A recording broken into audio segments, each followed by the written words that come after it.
to The Hypnotist, the show that gives you inside access to cutting-edge hypnosis with real clients facing genuine issues.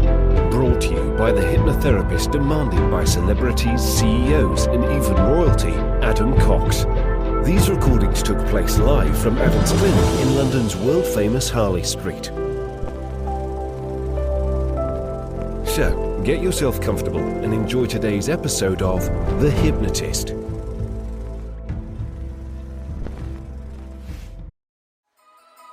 When the holidays start to feel a bit repetitive, reach for a Sprite Winter Spiced Cranberry and put your twist on tradition.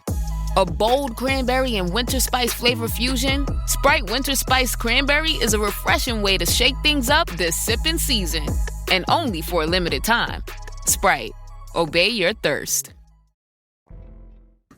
Adam here, and you're about to listen to a hypnosis session all about mindfulness.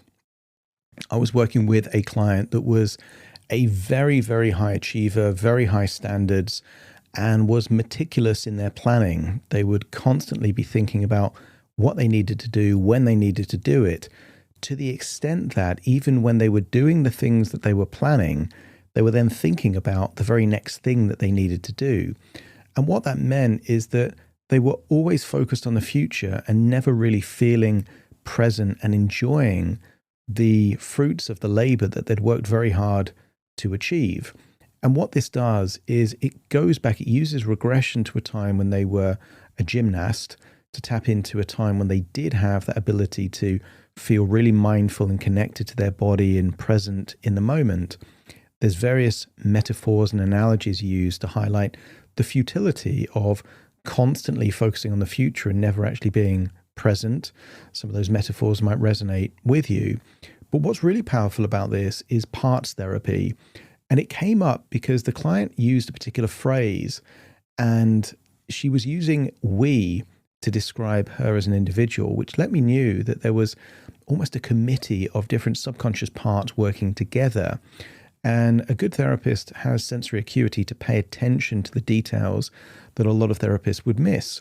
That we was crucial because that committee of subconscious parts was obsessed with constantly planning, constantly achieving, constantly moving forward and mitigating risk. But it didn't have a part within that committee that was present and enjoying the moment and celebratory. So the parts therapy element of that creates what I call a minister of mindfulness, a responsibility. And the reason I call it a minister is that some people believe these parts are ego states and they are ego driven. They're driven by a desire to be important, responsible, meaningful. So the minister of mindfulness introduced that part. It's got one job, and that is in certain situations to be fully mindful, fully present, and extract all the value it possibly can from that particular moment. And that working with the other parts in terms of parts integration can be a very powerful shift. And the client reported that they did feel immediately different and they could really resonate with some of the attitudes. For example, a lot of animals, particularly dogs, they're clearly mindful. They are fully in the present. And, you know, when they're excited, they're excited. When they're eating, they're really enjoying their food. So having a bit more of that golden retriever energy in their life would be very, very useful.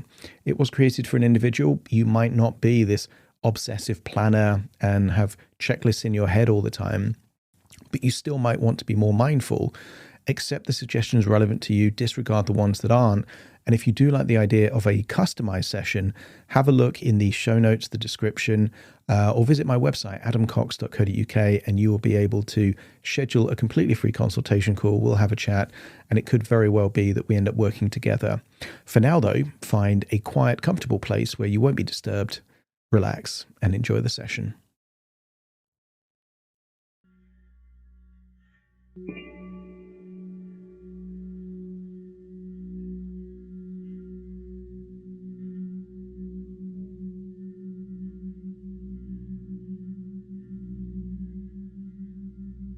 Take a deep breath in, and as you breathe in that slow, relaxing breath, and as you exhale, feel a wonderful feeling of release. Just releasing any feelings of tension, stress, or worry as your body breathes out. That's it. And as you breathe in and breathe out, give permission to your unconscious mind to do the breathing. Because you can make yourself breathe, but you breathe when you sleep, and you don't have to think to breathe. So just think of your diaphragm right there near your belly, and just allow it to do the breathing for you. Your diaphragm empties your lungs, fills them up, with each breath getting deeper and deeper relaxed. That's it.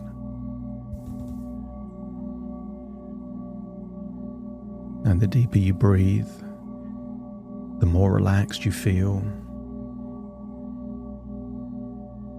And the more relaxed you feel, the deeper you breathe.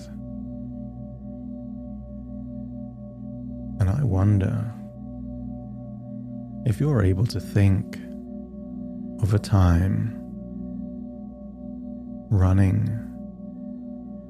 perhaps on cycle paths, surrounded by trees, or maybe a trail that leads into the forest. I want you to think of a time when you found your rhythm, where you didn't have to think of one foot going in front of the other. It just happened unconsciously, all by itself. You can breathe unconsciously.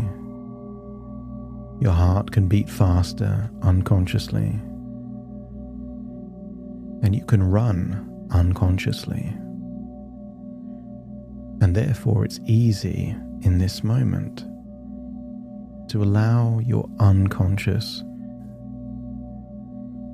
to start recalibrating, to keep everything that's good and just add one additional ingredient so that anxiety is reduced and all of the wonderful emotions are enhanced. I want you to imagine that there are two ways that you could enjoy that run. Imagine that your body is physically running, but your mind is thinking of later that day or the following day, going through checklists in your mind. What haven't you done? What could you do? What needs to be done? Even if most of it is just duplicating thoughts you've already had. There will be smells on that run. Certain flowers. The forest itself has a smell. There would be smells that you missed by being lost in your own mind. There would have been a temperature, perhaps of the sunshine on your skin, perhaps the sensation of a breeze. If you noticed, you could even hear your heart beating in your chest or that pulse on your temple. But all of that is invisible. I want you to get a feeling that there are some people that exist in a part of the world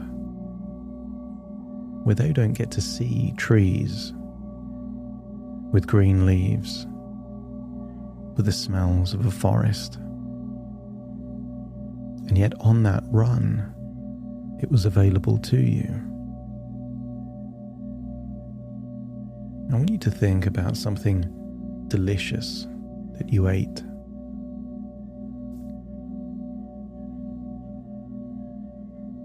The purpose of food is not merely to extract the nutrients from what you eat. If that was the case, we would not have taste buds on our tongue and a nose very close to our mouth and eyes that see what we're eating. I want you to get a feeling that how you experience the world is through your senses. It's possible for someone to have a delicious thing to eat and completely forgot they've ever eaten it. But it's also possible for someone to find joy, pleasure, a sense of wonder from eating something as simple as an orange. 200 years ago, oranges were very rare, and only the very wealthy would create big greenhouses in the gardens of their mansions to create orangeries, to grow orange trees, just for the pleasure of having a few oranges every now and then throughout the year. Just imagine what it would be like to go back in time to one of those orangeries, to see an orange, to know that this is rare, that 99% of the people around you would never ever experience such a thing. And imagine how counterintuitive it would be to peel that orange and not smell that citrus smell. To bite into an orange and not be aware of the juice or the flavors or the texture. Imagine spending a year to grow an orange, and at the point where you're eating the orange, you're thinking of that other thing that needs to be done tomorrow. If your unconscious agrees that actually it makes no sense to spend all of that time and energy meticulously planning, if you never truly enjoy the very thing that you're planning, just let me know by nodding your head.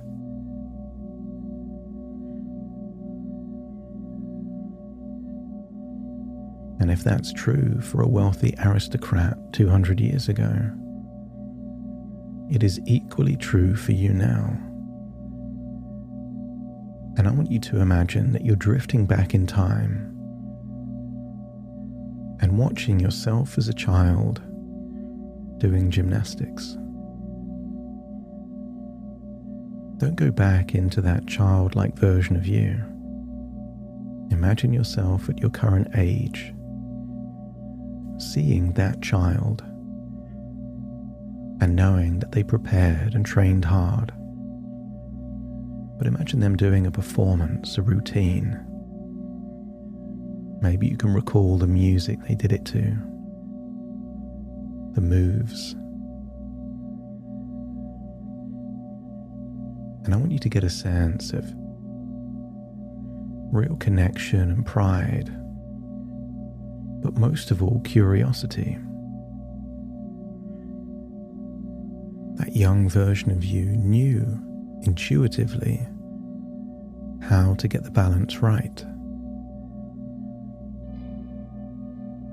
They prepared their routine.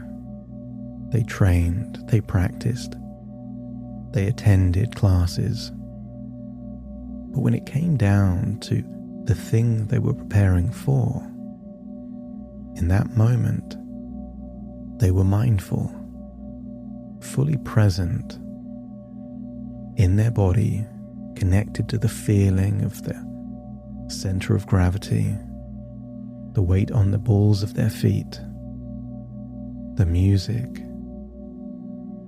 everything. And no one taught that younger version of you how to be fully present. You just knew. What's the point in preparing, planning, and practicing if you're going to be vacant at the very point where you get to the place you were intending to be? I want you to observe the clues of that version of you mindful. See how attentive they are, how connected to their own body they are. I want you to get a sense that mindfulness is not complicated. It's simply being present, accepting whatever happens in the moment, and paying attention to whatever your senses are telling you. What you hear, what you see, what you feel. Your senses are the gateway to your experience. I want you to imagine floating into that younger version of you and feeling how it would feel to be mindful like that. Perhaps you can remember that routine, how it started, how the music went, a certain move or a sequence that you did. And just notice how easy it was to be focused, to be aware. Just allow all of those neural pathways that know how to get the balance right to reawaken. And then imagine that routine is finished. And just imagine that feeling of pride, accomplishment. Maybe you can remember yourself smiling. All of it is evidence of being fully connected to the now. Imagine floating back to that current version of you, but take that mindfulness with you. And then imagine there in that forest is like a table. Maybe a boardroom table, maybe a round table. And I want you to imagine inviting all the parts that represent we. When you say to yourself, we've got to get on top of this. We can't rest on our laurels. All the people that are included in we, those parts of your subconscious mind, invite them to attend the table. Maybe there's parts that represent discipline, vigilance, preparation, mitigation of risk. Invite them all. Whoever is we, they need to be there. And you might imagine them as people or characters or just energy. But when all the parts responsible for we are there, let me know by nodding your head.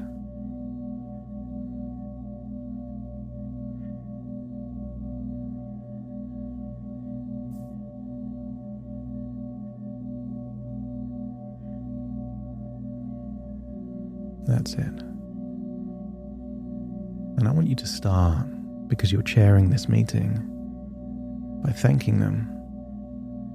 Thank all the parts and say you would not have accomplished what you have accomplished were it not for their meticulous planning, preparation, vigilance, and dedication.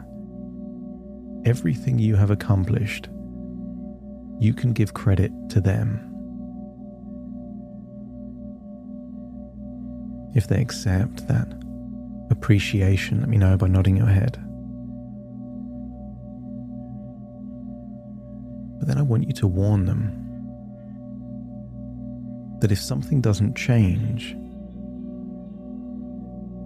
you risk everything you have built. I want you to tell them that the one thing missing is appreciating everything that the planning was for.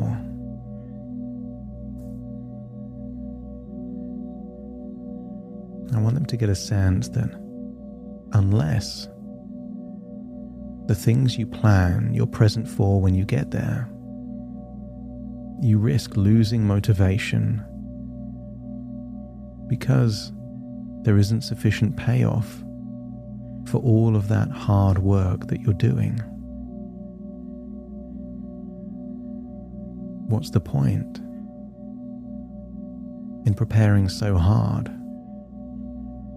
if you never get to enjoy the very thing that you're building? I want you to imagine someone spending years and years and years building a custom-built car, and they have all of the people needed: mechanics, engineers, designers. Everyone meticulously builds the car, and once it's built, they then focus on building the next car, but they never really enjoy the car they've built. I want you to ask all of those parts around that table if they understand that if you don't taste the fruits of your labor, you will lose the motivation to grow them for the next harvest. And if all parts agree, let me know by nodding your head.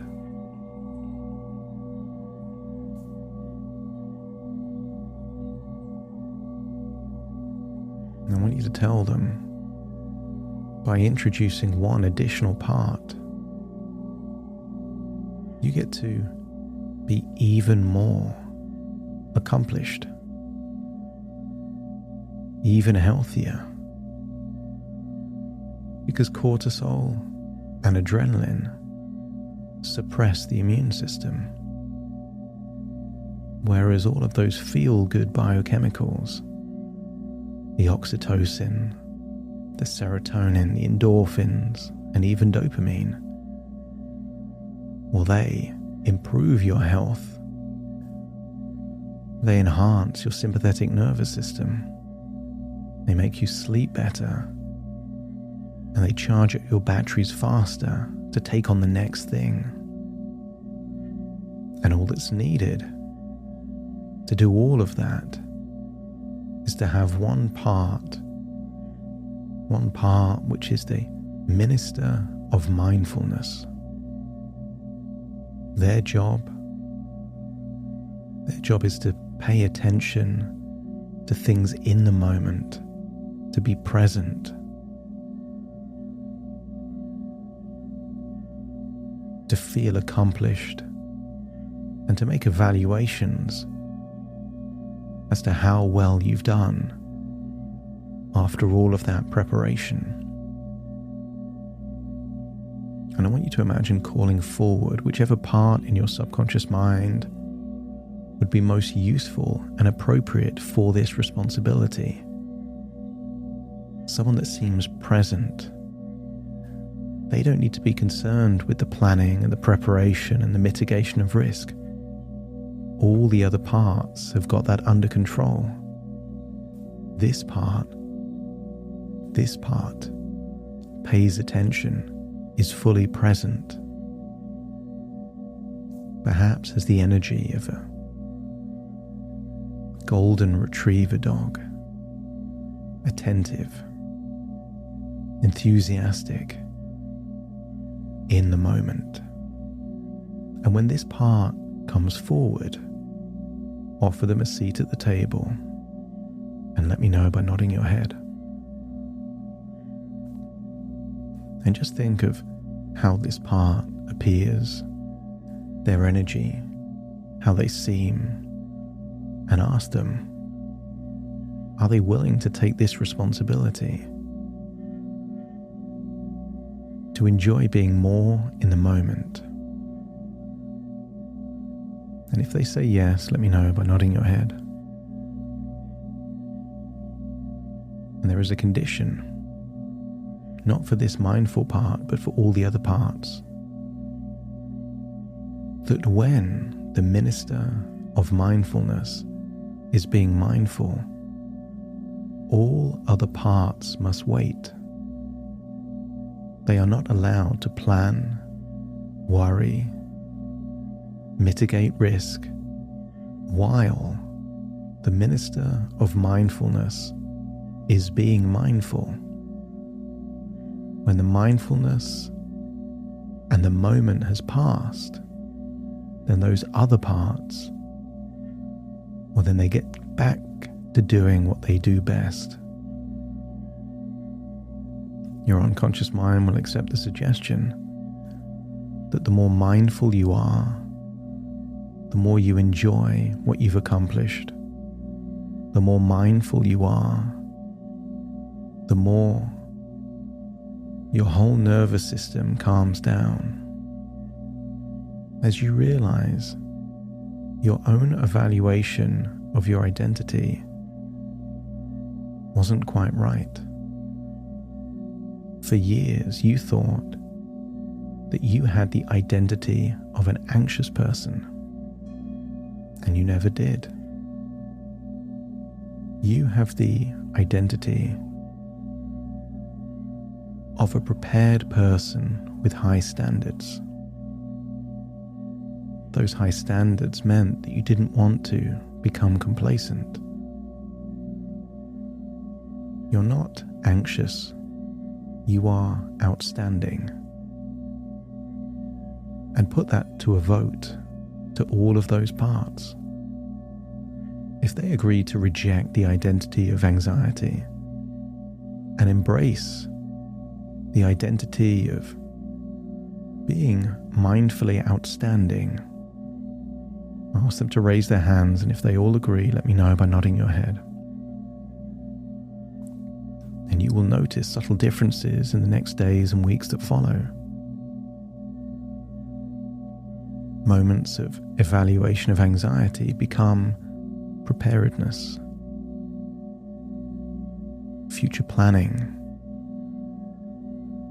But you will allow yourself to hold the same standard of an expert tailor. Measure twice, cut once, not measure 8 times and think of something else while you're cutting. And if all parts agree to this new standard, then don't be surprised if overthinking goes down and present mindful thinking increases without any reduction in your standards. In fact, your standards will increase. If all parts agree to this new dynamic, a dynamic where all parts of you work in harmony to accomplish, to experience, but also to enjoy, let me know by nodding your head. Thank all the parts again for this new, dynamic, harmonious relationship, and see a new level of enthusiasm in all of them. Some of those parts were getting jaded, like a greyhound, always chasing the rabbit but never catching it. And now they get to enjoy the journey and the destination. And imagine yourself floating all the way back to the present, taking all of these wonderful changes with you. Take a deep breath in through your nose and out through your nose. Wiggle your fingers, wiggle your toes, connect and calibrate into the here and the now as I now count from 1 to 10 to awaken you. Starting to count. 1, 2, 3, waking up. 4, 5, 6, more alert. 7, 8, open your eyes, open your eyes. 9, 10, wide awake, wide awake, wide awake.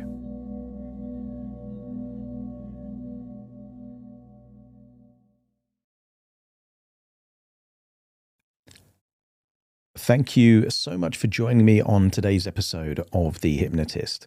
If you've enjoyed this episode or got some value from it, please give it a 5-star rating and review. And maybe you know someone that would also benefit from this particular episode, in which case share the episode with them so they can also get the benefit too. And if you would like to listen to this episode where it's just the hypnosis, so no intro, no outro, no explanation, just the hypnosis and completely ad-free, there will be a link in the description where you can subscribe at a very low cost and only get access to the hypnosis. So if that's of interest, please check that out. Thank you again for being a regular listener of The Hypnotist, and I'll see you again soon for more.